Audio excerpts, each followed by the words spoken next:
master of procrastination into submission. About 20% of the population identifies themselves as chronic procrastinators. People who constantly put off the things that they really need to do. And that is because procrastination is about lying to yourself. You know, telling yourself, I'll have plenty of time to finish that paper tomorrow, when you know you are way behind. In a recent study, 2 groups of university students were assigned to write 3 papers in 3 weeks. Group A was given the opportunity to turn in all 3 papers in at any point during those 3 weeks. Group B, on the other hand, had strict weekly deadlines for each paper. Ultimately, the ones who did the best on the papers were the ones given the strict deadlines. Group A, the students who had to pick their own deadlines, they did pretty poorly. Clearly, humans are not the best at regulating themselves. So, when it comes to procrastination, you have to trick yourself into getting the job done. And this brings us to our well-cast 3-step method for stopping procrastination. Please pause and print out your worksheet at watchwellcast.com. Okay, are you ready?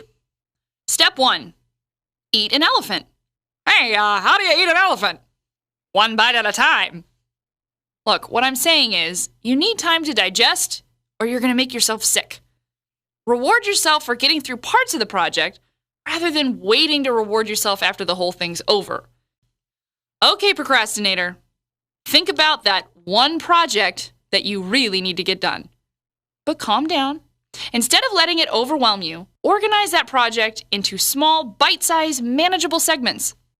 Think about what needs to get done and write down what you're going to be doing to tackle this project hour by hour and make it specific. By breaking down this giant project into smaller tasks, this elephant will become a lot less daunting. Step 2. Pick out the itsy-bitsy goblins instead of going for the whole dragon. The hardest part about starting any project is always starting the project. A good way to get around this is to start a project off with the task you like the best. Listen, when you do something that you like, your brain releases dopamines, which makes you happy. Maybe it's decorating the cover of a report or writing a snappy intro into an otherwise incredibly boring paper. Step 3. Ignore the siren songs. Seriously, this step is straight out of Homer's epic poem, The Odyssey.